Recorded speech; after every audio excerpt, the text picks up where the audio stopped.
C'est cool. On va démarrer. Super.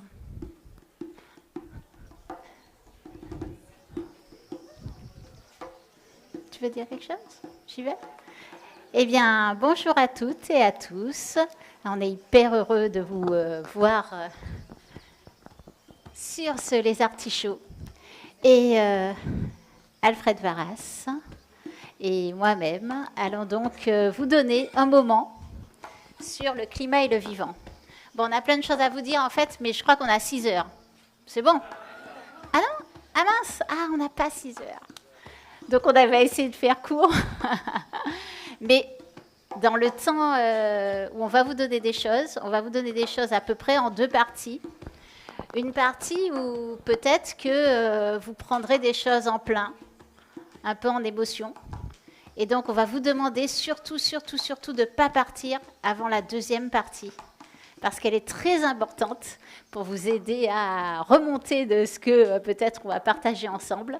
Et elle va vous emmener faire différents voyages.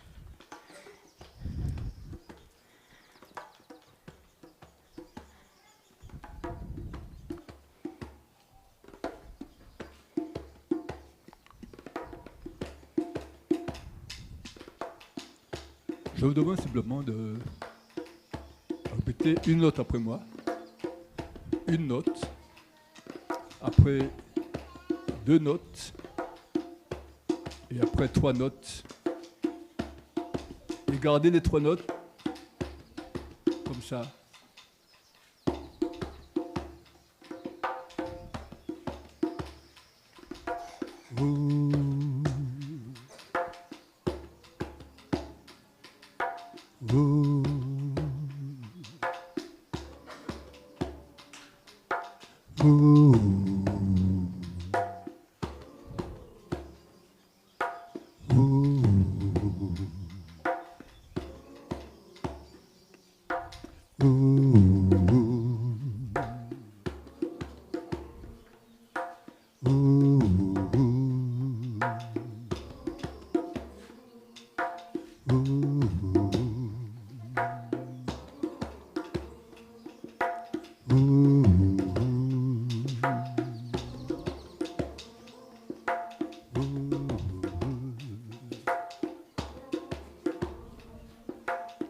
Et l'amour m'en est allé.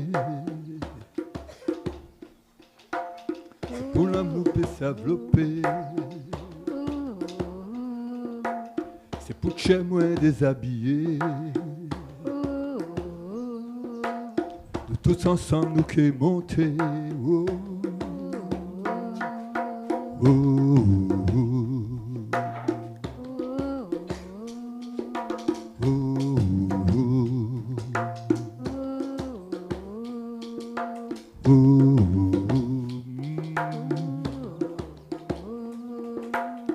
Tous ensemble nous qui monter, nous qui aller là la vie.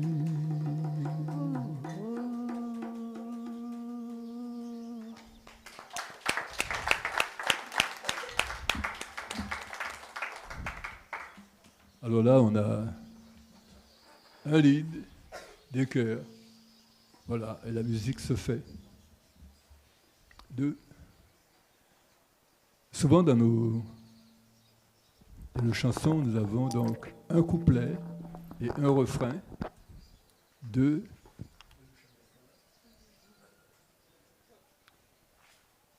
Dans la musique, nous avons le rythme et la mélodie. Ça fait 2. Dans le chant traditionnel, nous avons comme ce soir, là, nous avons ce qu'on appelle la voix. La voix et le lead. Ça fait 2.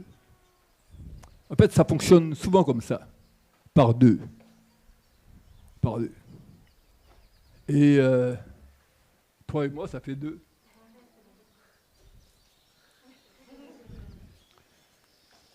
Et ça va jusqu'à nos corps, en fait. Ça va jusqu'à nos corps.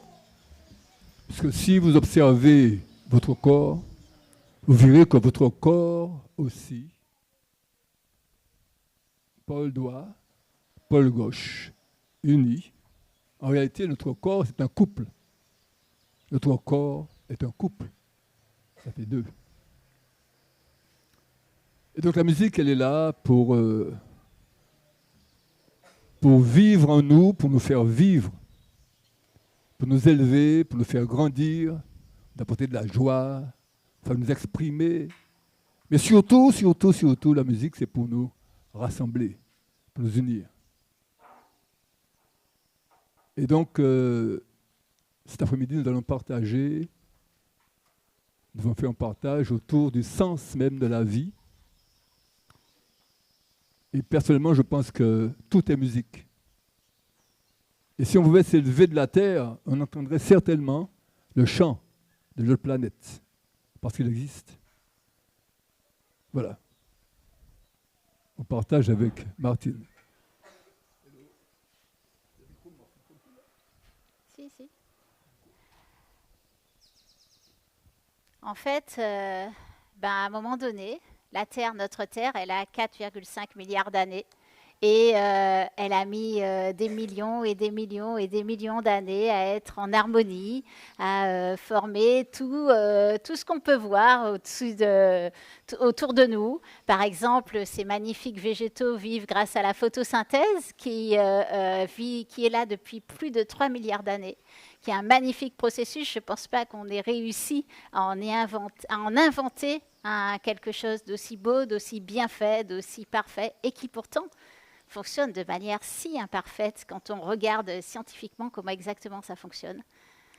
Pourtant, ça fait tout ce qui est l'essence, et on peut, grâce à elle, respirer, manger, vivre. À un moment donné, tout ça était bien en harmonie, et puis à un moment donné, cette harmonie s'est rompue. Une des raisons pour lesquelles cette harmonie s'est rompue, c'est le pétrole. D'après vous, pourquoi ? Oui. Est-ce que tu as un micro qui peut circuler dans le... Merci.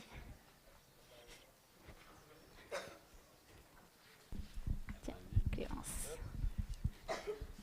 Parce qu'on sort de la matière carbone de sous la terre pour la se mettre à l'extérieur, dans la biosphère. Exact, ouais. Vous savez ce que c'était avant le pétrole ? Ouais, exactement. C'était du vivant, comme vous et moi, fait de carbone comme vous et moi, qui sont morts dans des conditions bien particulières, et c'est-à-dire qu'ils ne se sont pas décomposés à l'air. Et avec la pression, donc ça a été enfoui dans le sol, avec la pression et des millions et des millions et des millions et des millions d'années, ça a formé ces poches de carbone parfaites que sont le pétrole, le gaz et le charbon. Et nous, en fait, qu'est-ce qu'on fait ? Sur ce pétrole-là, est-ce qu'on met des millions et des millions et des millions et des millions d'années à le sortir ? Non, pas vraiment. Et du coup, quand on le sort, donc on va en prendre un tiers sous nos océans, à peu près. Et bien, quand on le sort, on l'utilise comme énergie principale. Et d'ailleurs, pétrole, charbon et gaz, malgré tout ce qu'on entend, à plus de 86%, c'est énorme, c'est-à-dire tout ça, dans mon petit graphique qui est à droite, là, ça représente tout ça, d'ici à ici, c'est gaz, pétrole et charbon. Vous voyez, tout ça, c'est le mix d'énergie qu'on utilise au quotidien sur la planète. Ce dont on parle beaucoup, le renouvelable, l'éolien, le solaire, qu'est-ce qu'il y a encore ? Qu'est-ce que vous connaissez comme énergie renouvelable encore ? Géothermie, exactement. Qu'est-ce que tu as dit ? Hydraulique, exactement. Les courants marins, oui, exactement. Malheureusement, ils sont utilisés pour ça aussi. L'éolien et le nucléaire. Le nucléaire n'est pas trop renouvelable, c'est une énergie fissile. Donc c'est chouette de ne pas l'avoir dit, effectivement. Mais il y a aussi le nucléaire, qui est une énergie fissile, qui est fait à partir d'un minerai qui n'est en rien renouvelable, mais c'est une énergie décarbonée, à la fin. Le pétrole, on en sort 100 millions de barils jour. Si à chaque fois, à chaque humain, on devait montrer ça pour chaque humain, ça reviendrait à 2 litres par jour de pétrole. Au petit déjeuner, vous levez, hop, vous prenez 2 litres, c'est votre ration. Notre ration à tous. Pourtant, le pétrole, c'est seulement un tiers de l'énergie primaire, mais sans lui, on ne sait rien faire, on ne sait pas extraire. on ne sait pas produire, on ne sait pas transformer. Et pourquoi est-ce qu'on a sorti tout ce pétrole? Parce que ça nous a rendu, comme dit Jean-Marc Jancovici, des sortes d'Iron Man, des sortes d'hommes surpuissants. Et on peut arriver à faire quelque chose qui nous prendrait des heures, voire des jours, voire des mois, voire des années, en quelques secondes en fait. Parce qu'on le met dans des machines, qui créent d'autres machines, qui créent d'autres machines, des machines extra giga, des giga machines. Et en fait, quand on fait tourner tout ça derrière, on fait plein de choses en très peu de temps finalement, grâce au pétrole.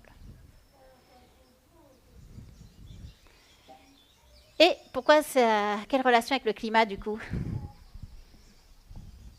Est-ce qu'une personne a envie de répondre à cette question? Quelle relation avec le climat? Oui, vas-y. Tu peux lui donner le micro, s'il te plaît? La combustion de ces énergies fossiles émet du gaz à effet de serre qui a pour conséquence le réchauffement climatique. Exactement. Donc, ces énergies qui étaient tout au fond, on les sort. Pour les utiliser, on les brûle. Quand on les brûle, le carbone qu'elles avaient mis des millions d'années à bien enfouir sous terre et sous mer, instantanément, il est dans l'air, collé à l'O2, ça fait le CO2, puissant gaz à effet de serre.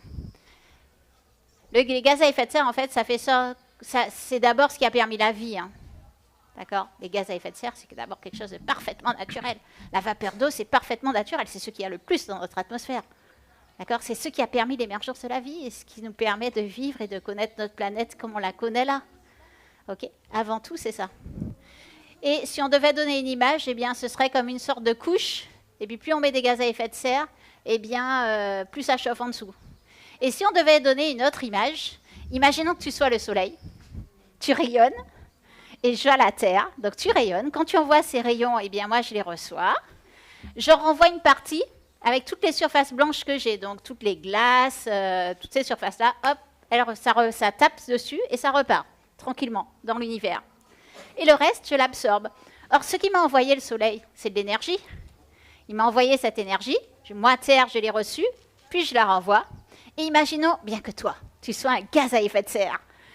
Je la renvoie. Si je ne te rencontre pas, ni toi, ni tes amis, je repars tranquillement dans l'univers. Si je te rencontre, tu vas vibrer et en très grande partie me renvoyer sur Terre.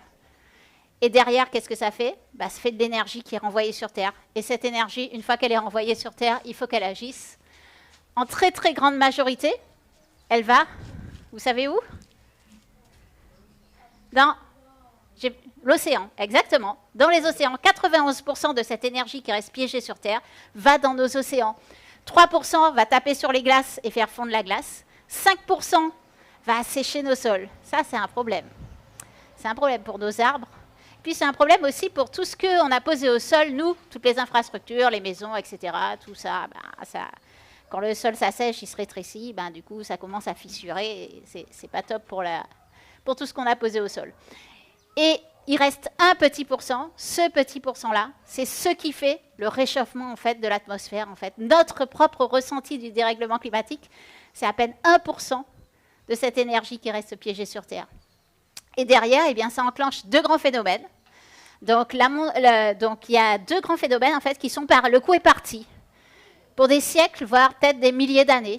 C'est le réchauffement des océans, parce que, eh bien, ils montent lentement en température, mais sûrement en température, comme on le voit ces temps-ci depuis à peu près 1 an, où chaque jour est un nouveau record pour l'océan.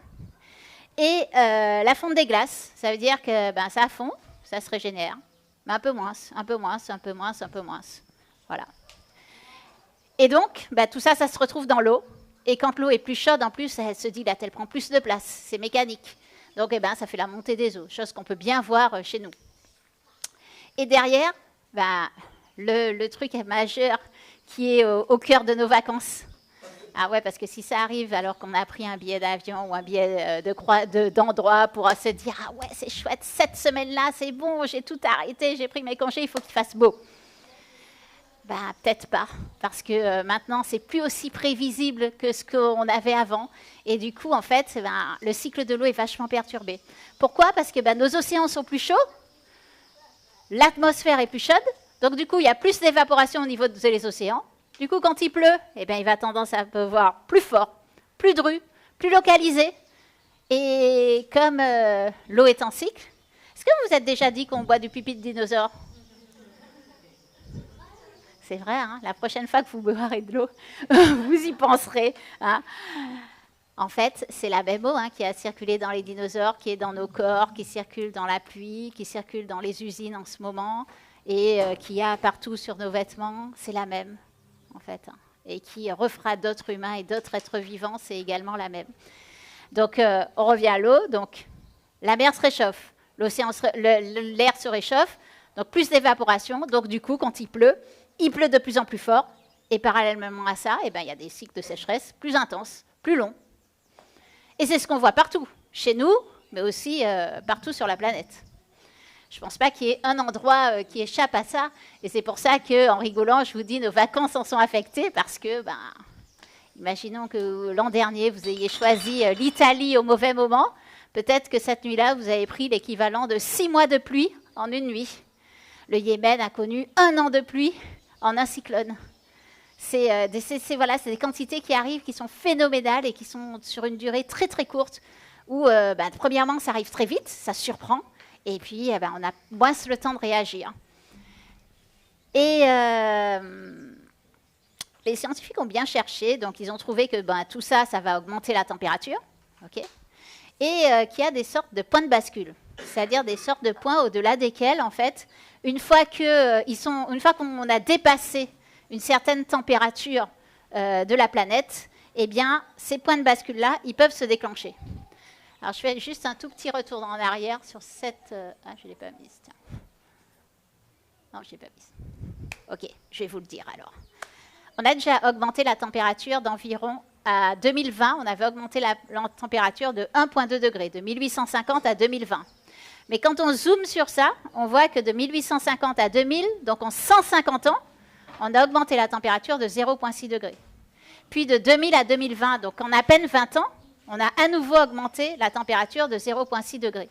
Début 2023, l'organisme de météo mondial nous disait qu'en fait, on allait connaître en 2025 des moments où la planète serait à 1,5 degrés. Novembre 2023 arrive, la planète a connu à un moment donné 2 degrés d'augmentation de température.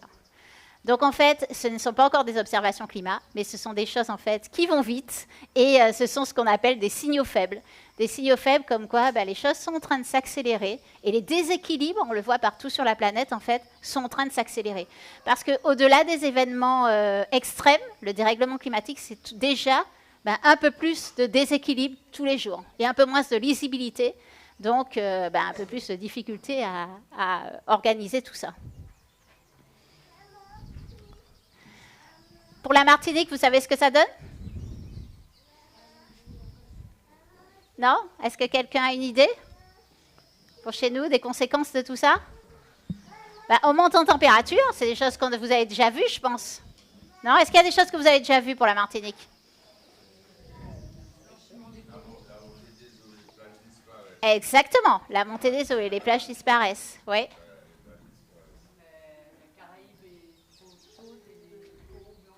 Le blanchiment des coraux, exactement. Au-delà de 2 degrés, on pense que 99% des coraux, plus de 99% des coraux vont s'effondrer. Est-ce que c'est grave? Bah oui. Plus d'un quart des poissons naissent et vivent dans les coraux. Puis en plus, chez nous, on a un triptyque super important, mangrove, herbier, corail, qui fonctionnent vachement bien ensemble et dont on a absolument besoin pour la continuité de la vie en Martinique. Donc pour la Martinique, c'est prévu, c'est une augmentation des températures, à la fois la nuit et le jour. Une baisse des pluies. Alors quand on dit une baisse des pluies, c'est toujours en moyenne, c'est-à-dire qu'il y a des moments où il va pleuvoir fort, beaucoup plus fort, mais en gros et en moyenne, il va pleuvoir moins. Ce qui fait que, où est-ce qu'on prend notre eau, nous, pour boire? Dans les rivières. Donc, globalement, on a quand même moins d'eau qui arrive dans les rivières. Quand on couple à ça le fait que on perd plus de 50% de l'eau du fait des réseaux, s'il y en a moins qui arrivent, ça risque d'être problématique concernant l'eau. Oui. Ah oui, exactement, pardon, oui, j'ai pas tout dit. Oui, exactement. Exact, ouais. En fait, c'est global. Alors, en plus, à ça se rajoutent les phénomènes El Niño et La Niña. Est-ce que ce sont des phénomènes que vous connaissez? Vous en avez déjà entendu parler? Ouais. Vous pouvez dire à peu près ce que c'est?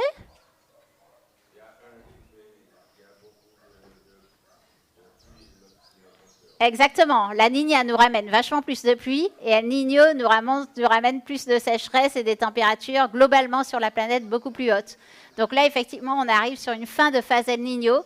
Alors, une fin pour le phénomène, mais pas pour les conséquences, parce que, eh bien, partout sur la planète, en fait, les températures sont montées beaucoup. Il y a eu beaucoup plus d'incendies, il y a parfois eu beaucoup plus de pluie, et donc ça a abaissé tous les rendements agricoles.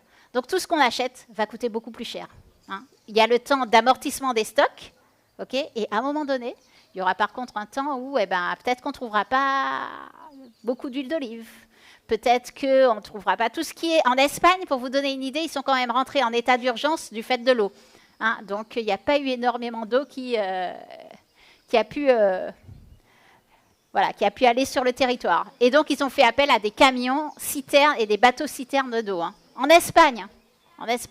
C'est des choses qu'on n'attendait pas avant 2040-2050 quand même. Hein.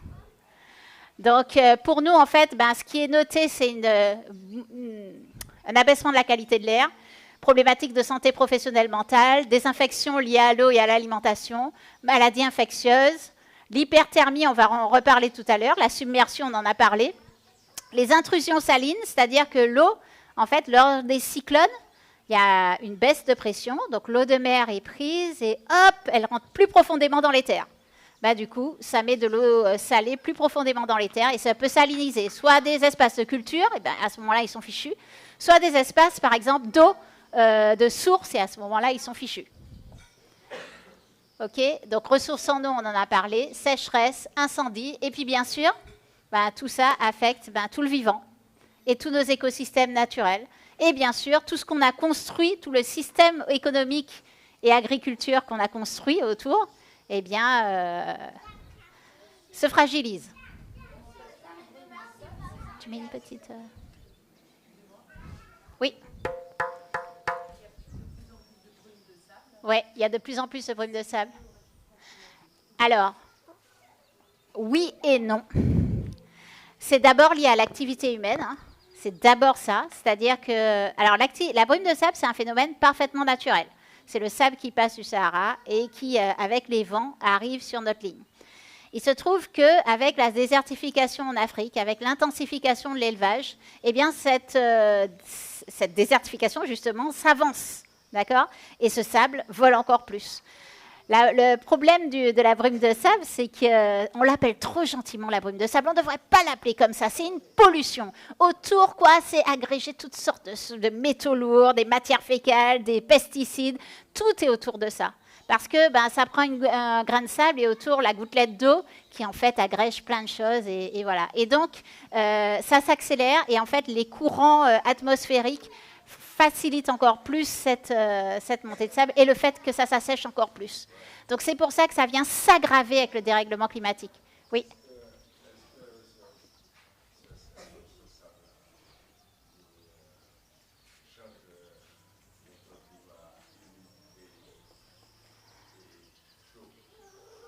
En fait, il peut y avoir des modifications momentanées. Il peut y avoir des modifications. Alors, il y a plusieurs phénomènes et pour l'instant, je vais vous dire que d'une part, ce n'est pas assez étudié et pour l'instant, on n'en est qu'à l'observation. Mais ce qu'on voit, en fait, on voit deux choses. C'est que quand ils sont là, effectivement, ouais, vous voyez ça ? Voilà, c'est ça. Donc, vous voyez en direct ça. Ouais. Et il y a aussi le fait que quand il y a la brume de sable, et comme les rayons du soleil, ça les barre un petit peu, en période de cyclone, eh bien, ça chauffe un peu moins sur l'océan. Donc, du coup, ça enlève un petit peu le risque de cyclone. Mais je dis un petit peu parce que le fait que les océans soient tellement chauds, en fait, le cyclone, il faut bien comprendre que quand l'océan est très chaud, c'est juste une manière pour l'océan d'évacuer cette énergie. C'est ça un cyclone, en fait. Il redonne l'énergie, son énergie entre eux, il la redonne au cyclone. Soit il la garde pour lui et ça tue tous ces êtres vivants, tous les êtres qu'il y a dans l'océan, soit il la redonne. Donc, tout ça, ce sont des grands équilibres et des grands mécanismes de la Terre qui sont, en fait, qui ont besoin de fonctionner. Après, eux, ils rentrent dans de nouveaux équilibres, des déséquilibres qui ne nous vont pas, mais ce n'est que pour nous, les déséquilibres. Pour eux, pour la Terre, en fait, pour les systèmes de la Terre, ben, c'est des réponses, en fait, différentes, c'est tout. Voilà, mais ça ne va pas aux vivants, dont nous faisons partie.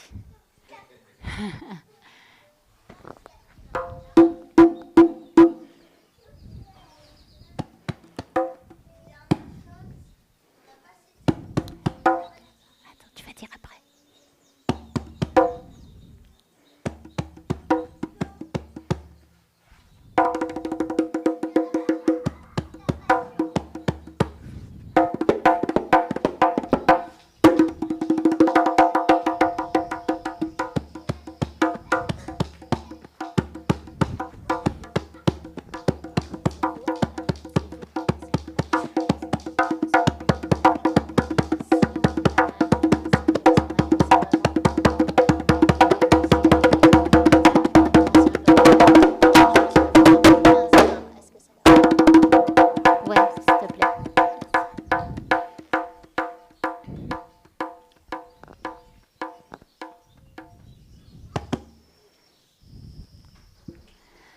En fait,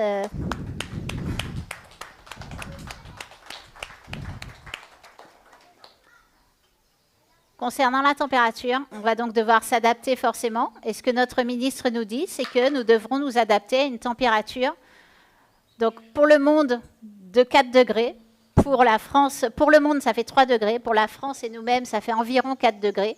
Mais encore une fois, ce sont des moyennes. Ça lisse les extrêmes. Ça veut dire qu'en plein carême, ce n'est pas 4 degrés en fait. C'est plus 10, plus 12. Ce sont des choses en fait qui, humainement, sont quand même difficiles à supporter. Donc notre ministre est très sympa en nous disant il faut s'adapter à ça. N'oublions pas qu'il y a des limites dures de l'adaptation et puis que tous les êtres vivants non plus ne peuvent pas s'adapter. Hein. Les arbres, ils ont un peu de mal à bouger. Par exemple, ils bougent moins vite qu'un poisson. Un poisson va essayer d'aller chercher un poisson qui aime la morue. Prenons l'exemple de la morue. Elle aime l'eau froide. Donc, elle va remonter, elle va remonter, elle va remonter. Tant qu'elle a chaud, elle va remonter. Donc, elle va juste changer d'habitat. D'accord ? Mais par contre, elle aime l'eau froide, mais pas très profonde. À un moment donné, elle va tomber sur un truc, c'est que trop haut, c'est très profond. De deux choses. Soit elle va se faire à une nouvelle vie en eau profonde, soit elle va s'éteindre. Donc, en fait, à chaque fois, c'est des moments comme ça, en fait, sur le vivant, où on ne peut pas avant dire ce qui va vraiment se passer, mais on sait déjà qu'il y en a qui ont déjà lâché.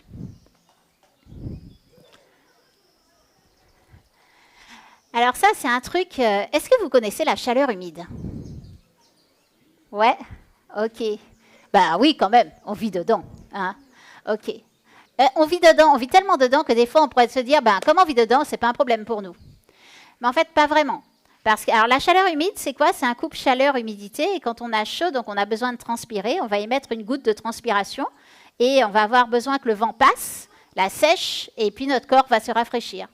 Sauf que, à partir d'un certain couple température-humidité, ça ne sèche pas. Donc, il faut trouver un autre moyen de se réfléchir. Sinon, on va tomber dans une situation d'inconfort, puis de grand inconfort et de décès.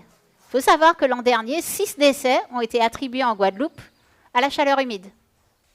Il faut savoir aussi que du fait de la chaleur humide, en fait, lorsqu'on a un métier dehors, ça peut être l'agriculture, le béton, mais aussi le transport, la livraison, dépoter des conteneurs, que sais-je. Lorsqu'on fait une tâche difficile dehors, on est soumis à ça. Et en fait, sur toute la zone ici, là, vous voyez, toute notre zone ici, on sait déjà que le nombre de dialysés a explosé. On le sait en Martinique aussi, que le nombre de dialysés a explosé. Mais pour l'instant, on l'attribue plutôt à l'obésité, au diabète, ce genre de choses. On ne va pas chercher côté chaleur humide. Il serait vraiment temps pour protéger en fait notre population qu'on aille chercher vers là. Parce que vous le voyez, en fait, les prévisions ne sont pas terribles. À partir de un différentiel de 1,7, 2,3 degrés, regardez, nous, on est ici. On est sur un moment où il n'y aurait pas plus beaucoup de jours habitables chez nous. Il je vais essayer d'éclaircir un tout petit point avant de changer de thème, c'est la température. Imaginons que vous ayez... Nous, notre corps humain, il fonctionne à 37, ok, 37 degrés la journée, 36 degrés quand on dort, à peu près. Ok. Imaginons que vous ayez 38,5 de fièvre. Comment vous sentez? Votre corps est à 38. 38, allez, on va dire à 38. Comment tu te sens toi à 38? Mal, ok. Mais quand même, on peut... ouais, on a un peu chaud. Mais on peut fonctionner quand même. Ok. Bon, c'est 1 degré. Imaginons qu'on est 39. Donc 2 degrés. Là, ouais, on commence à être couché. Hein. On commence à se dire, ça sent pas bon. Ok. Ok. 40.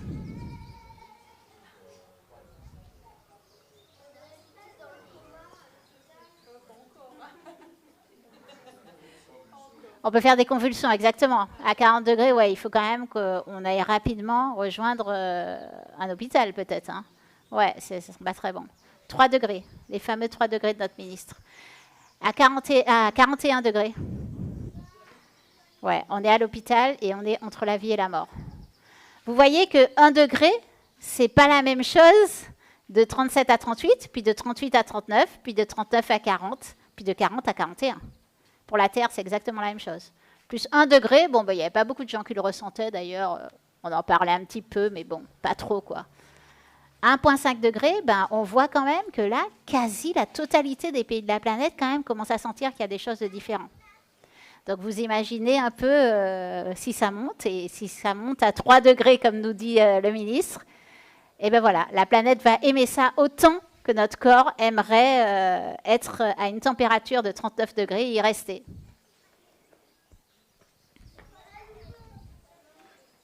Oui, tu voulais dire quelque chose? Là où il y a le plus de cas de décès à cause de la chaleur humide, c'est sûrement le marquage des routes et leur construction.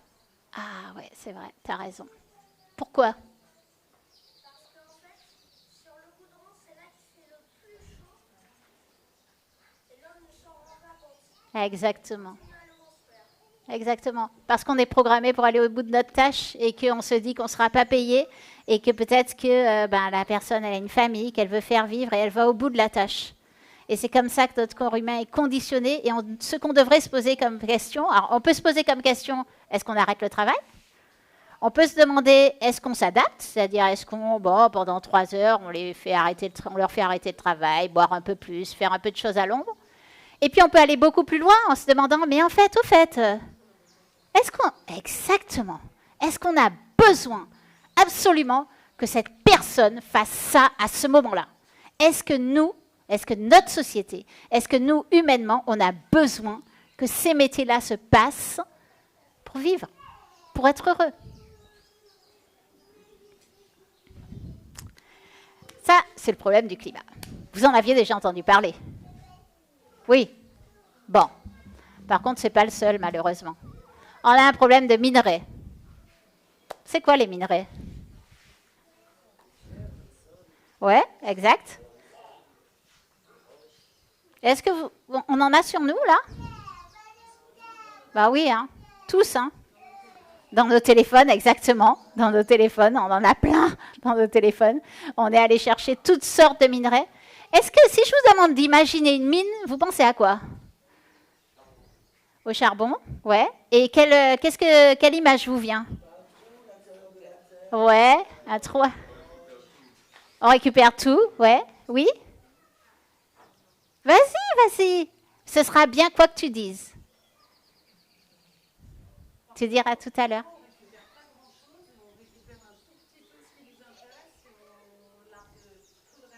Ah, ok.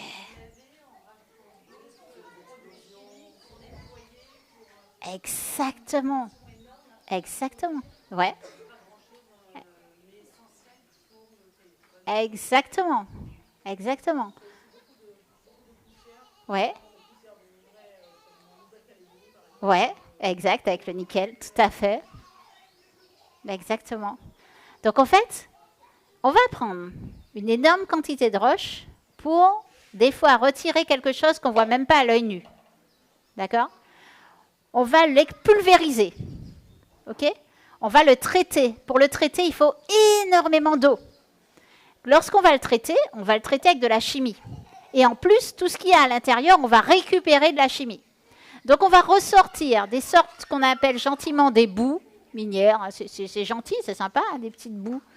Mais en réalité, ça fait des sortes de montagnes, des sortes de digues qui sont parfaitement polluées et où l'eau continue à couler dessus, avec les habitants tout près. Ici, on voit au Chili un monstre de déchets miniers qui détruit la vie et l'agriculture locale. Pourquoi j'ai pris le Chili d'après vous? Le Chili, ils ont beaucoup de réserves de lithium et de cuivre. Pourquoi c'est important à ce moment-là? Hein? Oui, exactement, pour les batteries. Tout ce qui est transition énergétique et écologique qui marche à partir de ça. OK? Et donc, c'est bien pour ça que j'ai pris cet exemple-là. Le Chili, c'est déjà un pays en manque d'eau, c'est déjà un pays en stress hydrique, et on est déjà en train de se poser la question, mais à qui va l'eau? Est-ce que je la donne à ma population? Ou est-ce que je la donne à mes mines? Oui? À mes mines? Et alors, avec quoi ils boivent, la population? Hein? Alors, c'est déjà, l'eau dessalée, c'est déjà de l'eau que l'on utilise pour les mines au Chili. Ah ouais. Et en fait, il faut savoir que l'eau dessalée, pareil, c'est gentil de dire c'est de l'eau dessalée, mais derrière, on utilise beaucoup d'énergie fossile, on largue de la saumure et on largue plus de 15 polluants persistants dans l'environnement. Persistant, ça veut dire éternel.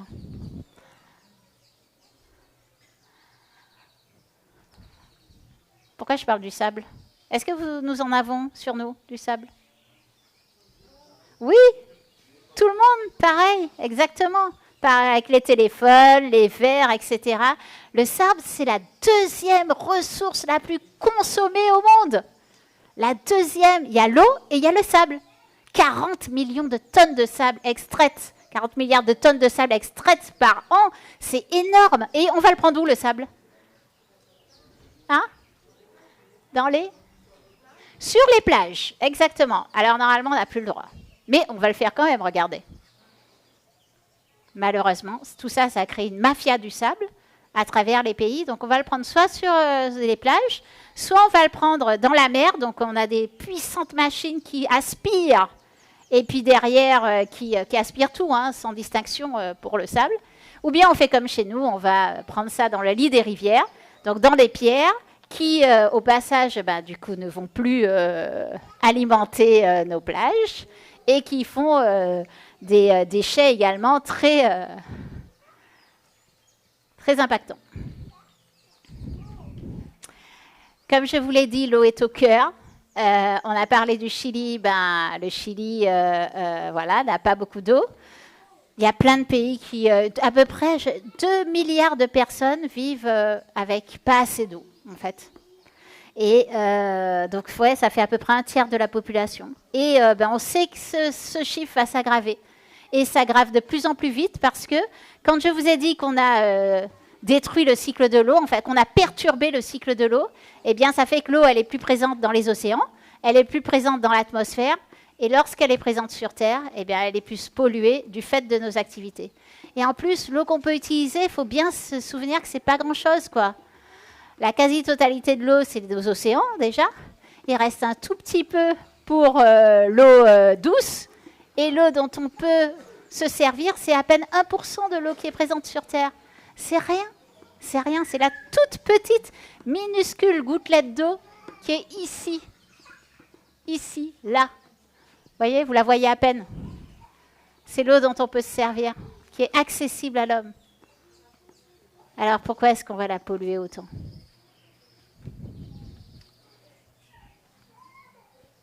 C'est vrai que le constat n'est pas très intéressant. Mais heureusement qu'en même temps, il y a des choses qui se font et des choses qui se préparent. Et je reviens sur la musique. Dans un certain nombre de pays dans le monde aujourd'hui, on utilise la musique dans l'agriculture. La musique pour faire pousser les plantes. La musique pour rendre les plantes encore plus résistantes. Aux États-Unis, aujourd'hui, c'est très développé. En France, un peu. En Martinique, pas du tout. Et par exemple, le problème de Charançon qu'il y a eu dans la balade à Martinique, le problème de Charançon qu'il y a eu de la balade, ben, en France, sous serre, ça a été expérimenté parce que la musique se transforme en protéines dans la plante, en protéines. Et les plantes deviennent plus résistantes, donc elles vont pousser mieux, mais elles seront plus résistantes aux bactéries, à ce genre de choses, aux attaques extérieures. Ce qui fait qu'en fait, la musique, ben, je pense que si on l'utilisait davantage, le monde s'en porterait mieux. Alors, il y a la musique pour les plantes, mais il y a aussi la musique pour nous, hein, pour vous et moi. Donc, si vous voulez bien, je vous demande simplement, pendant pas longtemps, Attends.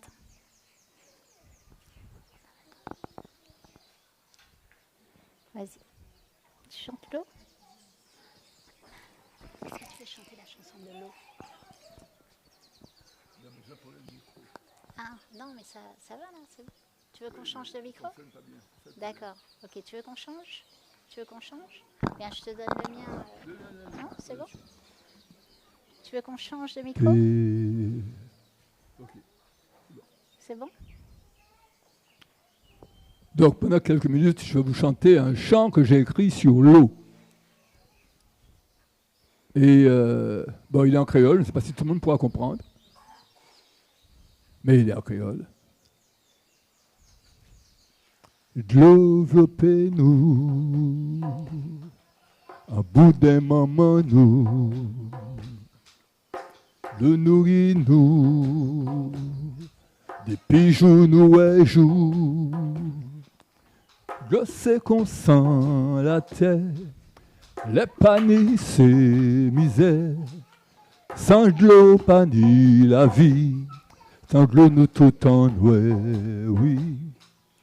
Donc comment bah nous n'y pour bailler l'amour, sans de l'eau pas ni la vie, sans de l'eau nous tout en l'eau qu'a coulé, c'est la vie qu'a coulé.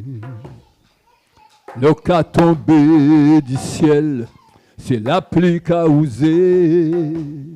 Ou comment bah nous n'y pour pas l'amour, nous aimons pour les jours, nous n'y pour protéger, oui. Bénédiction bah nous n'y pour pas l'amour, ou vivant encore nous n'y pour protéger. C'est pour l'eau pas couler dans les yeux nous, couler dans les yeux nous qu'à demander l'amour bas de l'eau. L'amour bas de l'eau, c'est pour l'eau pas couler dans les yeux nous, couler dans les yeux nous qu'à demander l'amour bas de l'eau. L'espoir bas de l'eau, nous qu'à demander l'amour bas de l'eau. L'espoir bas de l'eau, nous qu'à demander l'amour bas de l'eau. L'espoir bas de l'eau.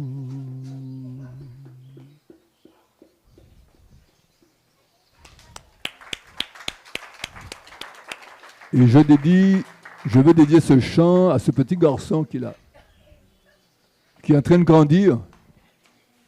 Il ne sait pas comment la vie sera demain pour lui. C'est bien, aujourd'hui il est insouciant. Mais à cause de ce qui se passe sur Terre, qu'est-ce qu'on lui prépare? Donc ce chant, je lui dédie ce chant. Ok.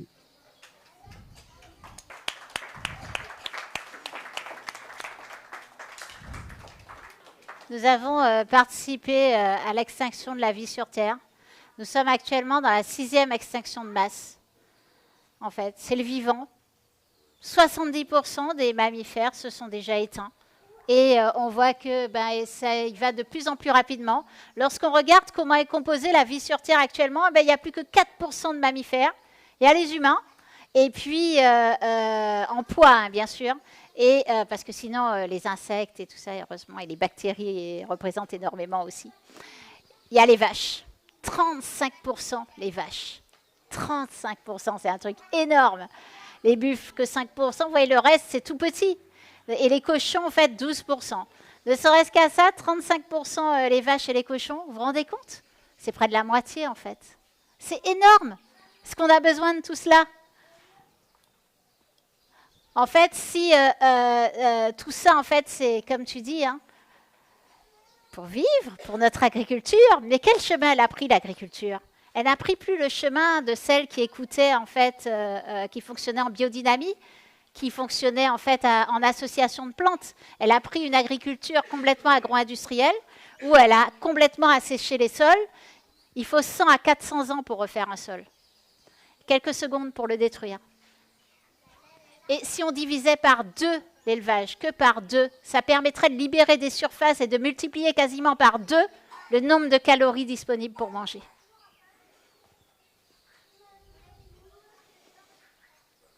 Et comme on le voit, l'agriculture, puissamment, elle a beaucoup détruit. Et les scientifiques ont mis en place une sorte de boussole, qui sont les limites planétaires, et qui peut montrer en fait qu'on a déjà explosé 6 limites planétaires sur 9. Et l'agriculture en fait largement, c'est largement dû à l'agriculture. Alors, quelles sont ces limites planétaires? Eh bien, il y a les nouvelles pollutions chimiques, c'est-à-dire toute la chimie qu'on a mis dans les sols, comme par exemple le chlordécone, le changement climatique qu'on a vu tout à l'heure. Donc, les nouvelles pollutions chimiques, elles sont ici. Vous voyez, c'est largement dépassé. Ici, là, en vert, c'est juste la zone d'habitabilité de la planète Terre. Il y a ce dont on vient de parler, le vivant, hein, dont on fait intégralement partie, qui à la fois dans sa diversité génétique et fonctionnelle, on a explosé les limites. Le changement d'usage des sols, c'est prendre une super belle mangrove et en faire un supermarché ou un hypermarché. Il y a le cycle de l'eau douce, dont on a bien parlé. Il est largement dépassé. Quand on dit que le cycle de l'eau est largement dépassé, on devrait s'arrêter là, parce que sans eau, il n'y a pas de vie. Hein. La perturbation des cycles biogéochimiques, c'est 2 choses. Les Amérindiens, ils faisaient des associations de plantes, et en fait, ça remettait l'azote et le phosphore dans les sols. Et nous, on prend... Et aussi, quand un animal meurt, ça remet du phosphore dans le sol. S'il meurt dans le sol. Aujourd'hui, plus personne ne meurt, plus rien ne meurt dans nos sols. Et on rajoute du phosphore avec le phosphore tiré dans les mines et l'azote tiré de la chimie. Et ça, notre terre, elle ne sait pas faire. Notre terre, elle ne sait pas faire. Elle explose avec ça, elle n'en peut plus. Et ça arrive jusqu'à nos océans qui ne savent pas faire non plus. Il y a l'acidification des océans. Donc ça, en fait, c'est quand le CO2 est absorbé par nos océans, il devient plus acide. Et ça, certains animaux ont du mal, du coup, à vivre avec ça. Là, les aérosols, c'est la brume de sable et toute la pollution, en fait, de l'air. Là aussi, c'est pas encore dépassé, même si localement et parfois ponctuellement, ça peut l'être.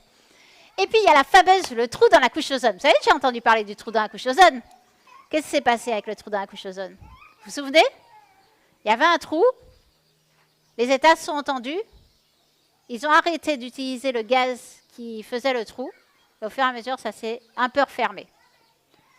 Mais on a appliqué le truc, un problème, une solution. Ça n'existe pas dans la nature, hein, ça, un problème, une solution, c'est l'humain qui a inventé ça. Mais du coup, quand on applique ça à un problème, une solution, ça fait que la solution, elle génère d'autres problèmes. Et bien là, par exemple, les gaz qui ont été utilisés à la place, ce sont de puissants gaz à effet de serre, qui sont venus notamment aggraver le problème du changement climatique. Du coup, vous êtes d'accord avec moi que l'humanité est confrontée à une grave crise écologique? Qu'est-ce que vous en pensez? Mais vous pensez ça, que l'humanité est confrontée à une grave crise écologique? Oui? Eh bien, on a tendance maintenant à penser que c'est la nature qui est confrontée à une grave crise humaine et qu'on devrait arrêter de regarder les choses dans un sens et les regarder dans l'autre sens. La nature est confrontée à une grave crise humaine. Et effectivement, le changement climatique, ce n'est pas un problème de fond en fait, c'est juste un symptôme. Okay, donc déjà, qu'est-ce qu'on fait? Peut-être arrêter de se dire que chaque symptôme, c'est notre problème principal. Pas du tout. On a plein de problèmes, on les a vus. Si on considère un par rapport à l'autre, un sans regarder l'ensemble, mais ça ne peut pas fonctionner. Et c'est en partie ce qu'on fait maintenant. Par exemple, si vous avez mal à la tête, prenez de la Zepmaltète. Ah non, non, non, prenez de Doliprane, pardon. Si on a mal de gorge, on prend de la Tumo. Non, non, non, on prend du... Qu'est-ce qu'on prend du... Si vous avez mal de gorge, vous prenez quoi? Ah, du miel et du citron, ça c'est chaud, cool. Et chimiquement, vous prenez quoi? On ne prend pas. Il n'y a personne qui prend de la chimie à mal de gorge? Super. Bon, on va prendre maux de ventre. Des fois, les gens... Alors, on va prendre thé de bourgeon de goyave. Bon, ou bien du Spasfon pour ceux qui ne connaissent pas. Mais tout ça, en fait, ça va soigner un petit mal. Mais en fait, quand on a un cancer généralisé, ça ne sert à rien de soigner un par ici, un par là, un par là, un par là. Il faut regarder l'ensemble. Du coup, ce qu'on fait, notre civilisation fait pour l'instant, c'est j'extrais, je transforme, je détruis, j'utilise, et puis je jette, ce qui est un mot, bien grand mot, parce qu'un déchet, ça ne disparaît pas. Il est soit dans l'atmosphère, soit dans l'océan, soit dans notre sol, mais il n'est jamais disparu. Il y en a qui pensent à une possibilité d'une croissance verte, mais je pense que je ne vais pas trop m'étaler ici, parce que je pense qu'il n'y a pas de convaincu de la croissance verte, si? Non? C'est bon? Je peux passer cette slide. En Martinique, par exemple, ça donne quoi? Lorsqu'on parle de... Il faudrait peut-être changer des véhicules électriques, il y a 220 000 véhicules sur l'île. J'ai fait le calcul en mètres linéaires de nos routes. C'est la moitié du total de notre réseau routier. Okay? Si on les mettait une à côté comme ça, et c'est 3,5 fois plus que nos routes nationales plus l'autoroute. Ces fameux 220 000. Et encore, dans ces 220 000, on ne prend pas en compte les camions. Il y a 192 000 conteneurs qui arrivent, 7 fois la Martinique, lorsqu'on les pose comme ça, les uns à côté des autres et les uns à côté des autres. 7 Martiniques. C'est de la monoculture. Alors qu'il suffirait de pas beaucoup pour remplacer une part des volumes d'importation pour justement les volumes d'importation maraîchère. Seulement 511 hectares. C'est rien en fait. Alors du coup, est-ce que c'est foutu? Est-ce que c'est trop tard? Est-ce qu'il n'y a plus d'espoir? Nous, ce n'est pas ce qu'on pense. On pense que c'est des personnes en fait qui sont au courant des choses, qui doivent transformer tout ça en récit, parce qu'en récit, en fait, et c'est la guerre des imaginaires qui a commencé. Soit on fait la guerre des imaginaires du haut, une Smart City, le monde d'Elon Musk en 3D, etc. Soit on se dit qu'on se met ensemble et on essaye autre chose, avec de l'agroécologie, construire nous-mêmes, aller chercher notre énergie nous-mêmes, mais on se heurte à une chose. Moi, en tous les cas, c'est cette vision que je partage. Je pense que parmi vous, il y en a qui partagent cette envie. Mais on se heurte à une chose, c'est que ce n'est pas une vision partagée. Est-ce que si vous en parlez à vos collègues, est-ce qu'ils ont envie de faire ça? Tout le monde a envie de consommer. Ce n'est pas une vision partagée. On est d'accord. Donc en fait, dans la guerre des imaginaires, qu'est-ce qu'il faudrait arriver à faire?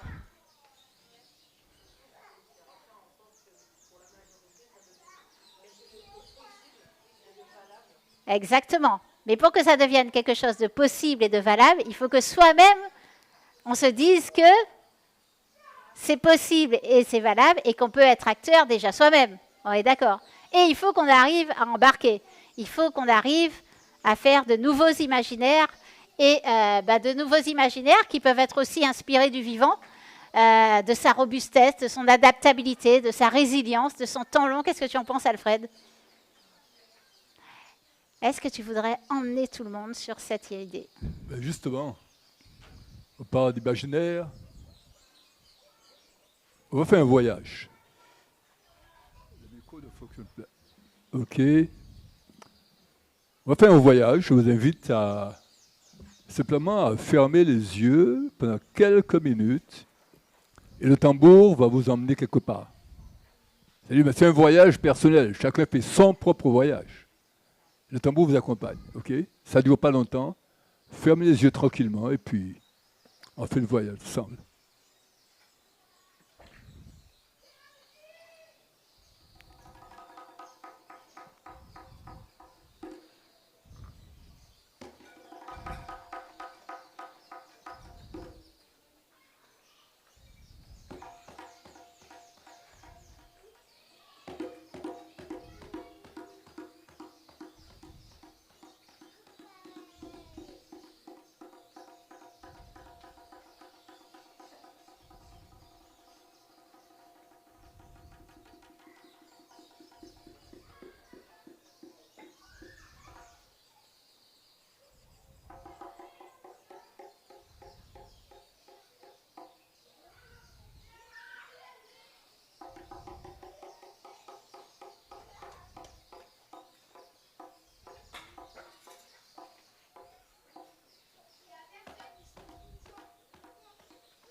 Je vous remercie.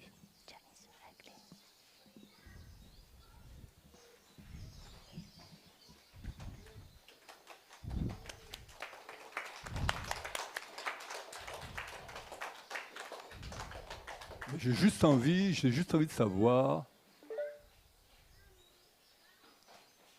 On peut avoir le micro? Oui. Je voudrais que quelqu'un me dise quel a été son voyage. Qui voudrait dire un petit mot sur ça? Son voyage intérieur.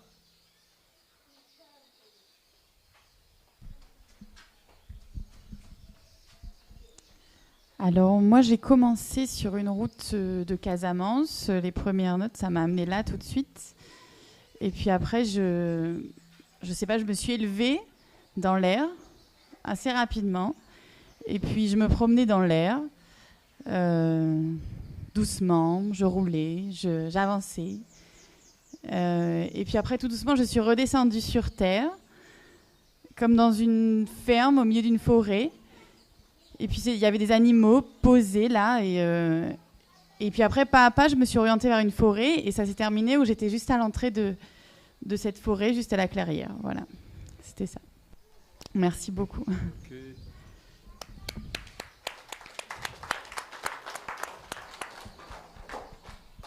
Un petit mot. Vous avez souri tout à l'heure. Oui. Vous avez souri, donc je pense que si vous avez souri, c'est qu'il s'est passé quelque chose. Hein? Faites-nous part de ça. Ben, un peu comme madame, j'ai changé d'univers. Mais c'est surtout qu'à la fin, j'ai terminé assise au sommet d'une montagne, au bord d'une falaise, alors que j'ai horriblement le vertige.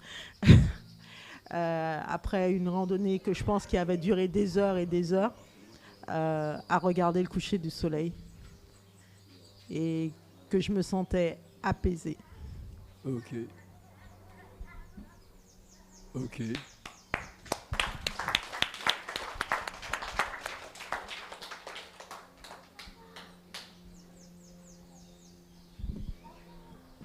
Alors, je ne vais pas m'étaler sur ce que j'ai ressenti dans la musique, mais au fait, je reste un peu sur, en tout cas, l'exposé, là, qui est dans faut fédérer les gens, faut les aider à les accompagner. Je pense qu'on n'en est plus là aujourd'hui et que si on veut vraiment avancer, il faut vraiment faire des actions où on se bat là pour pouvoir vraiment essayer d'être de sauver un peu la planète. En fait, on n'en est plus à se dire eh ben, je vais essayer de convaincre l'autre qui est face à nous. Parce que du coup, ça avance pas. Ça fait longtemps qu'on fait ça et ça sert à rien. Mais vraiment, je me rends compte que les gens, ils en ont rien à foutre. Tout le monde est là. Oui, on sait que ça se réchauffe. Mais au fait, moi, c'est ça qui me bloque à chaque fois dans ces actions-là. Qu'est-ce qu'on fait concrètement? À part de se dire eh ben, on rêve d'un meilleur univers, un meilleur moment, ce sera mieux. Pour moi, ça manque de concret, au fait. Peut-être que c'est un peu vivre ce que je dis, pas du tout. Mais moi, je suis vraiment dans ce truc de me dire, mais en fait, j'ai envie de passer à autre chose aujourd'hui. Mais toi, tu fais quelque chose. Est-ce que tu peux nous dire ce que tu fais? Ah non, mais... Mais juste pour partager. Je ne sais pas de quoi vous voulez que je parle, mais...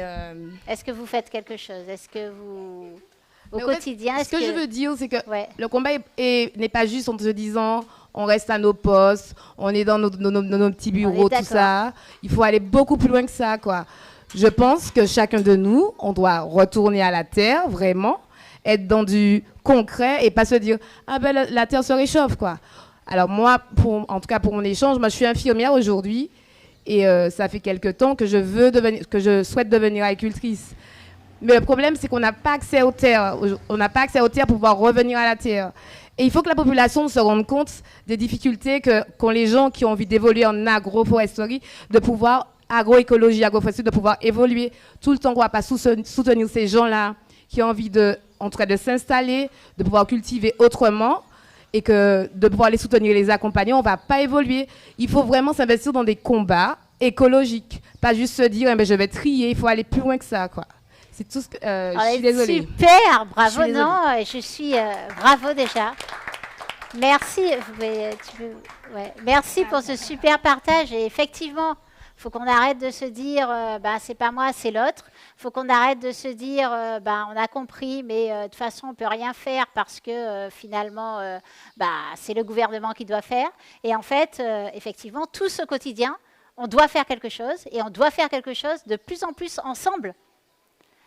C'est-à-dire qu'on ne peut pas être résilient seul. Ça sert strictement à dire, si vous avez monté un îlot de résilience, vous ne le garderez pas bien longtemps pour vous tout seul, quoi. Parce qu'à un moment donné, d'autres personnes vont vouloir l'acquérir si tout saute, s'il n'y a plus de bateaux qui arrivent. Si on perd ces fameux 90% d'importations qui arrivent, tout le monde va avoir faim. Il va falloir trouver un moyen de manger. Et c'est bien ça l'idée. Qu'est-ce qu'on fait? Mais qu'est-ce qu'on fait pour manger? Qu'est-ce qu'on fait pour boire? Qu'est-ce qu'on fait pour se déplacer sur une petite échelle? Qu'est-ce qu'on fait pour faire société, mais à petite échelle et sans rester dans l'entre-soi? Parce que c'est pareil, si on reste dans l'entre-soi, ça ne va pas fonctionner. Il faut absolument arriver à attirer avec nous des personnes qui vont sortir de ça. Toutes les expérimentations sont géniales. Tous ceux qui arrivent à créer des projets en agriculture et en agroécologie, surtout nous, moi je ne fais pas de projet en agroécologie. Par contre, je me nourris en agroécologie. J'accepte de payer le prix de l'agriculteur qui me vend en agroécologie. Et je ne me nourris plus en hypermarché. Depuis bien longtemps, je ne me nourris plus ni en hyper ni en supermarché. Et au fur et à mesure, on chemine comme ça et on s'aperçoit que, on peut faire des pas et que ces pas, en fait, nous rendent plus heureux, nous rendent en meilleure santé. Et dans ces pas, on peut en entraîner d'autres. Et ça, c'est super important. Et des fois, en fait, quand on arrive à des combats collectifs comme ça, où y a des gens qui ont envie de faire en Martinique, mais ils n'ont pas de terre. eh bien, il faut qu'on aide les associations qui poussent à ça, qui œuvrent à ça. Il faut se mélanger dans des combats militants. On ne peut plus dire, c'est bon, les autres vont s'occuper de la lutte. Là, on ne peut plus dire ça, quoi. On ne peut plus regarder Netflix et puis se dire, bon, j'ai vu ça, mais allez, je zappe. On ne peut plus faire ça, quoi. Il faut vraiment, volontairement, jour par jour, faire des actions. Oui. Vas-y.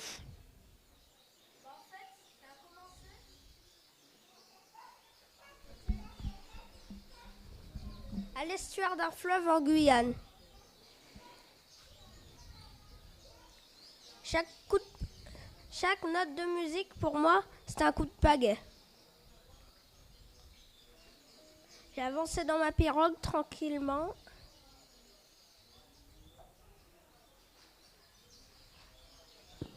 Un endroit, il n'y avait presque pas d'eau. Alors je me suis dit, bon, pas grave. Plus j'avançais, moins j'avais d'angoisse. Et puis ça a fini. Je suis arrivée dans un endroit paradisiaque, des rapides, un saut comme on appelle ça. Et puis j'étais là à le contempler. Et j'étais fière de moi.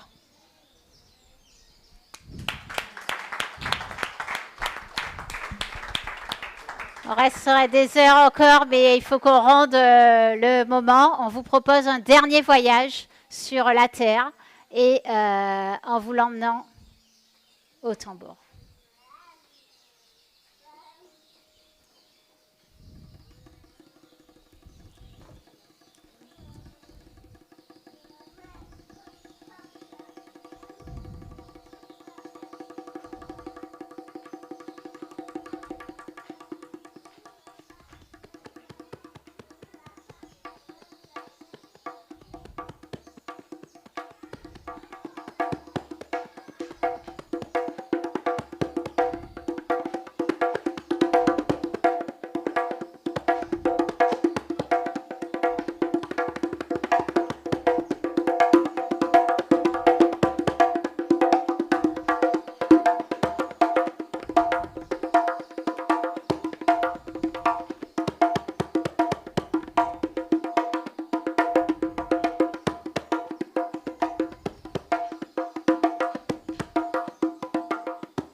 Notre terre n'a pas besoin d'être sauvée, elle a juste besoin d'être aimée. C'est notre mot de conclusion. Merci beaucoup. Merci à vous. Merci Alfred Varas, hyper grand musicien thérapeute qui remet et qui milite si souvent pour notre Martinique. Merci à Sébastien qui a accompagné sur la technique. Merci au Les Artichauts qui, pour la 2e année, a programmé cette conférence. Merci beaucoup. Merci de nous accepter dans ce moment culturel fort et ce moment de récit fort. Merci à vous tous.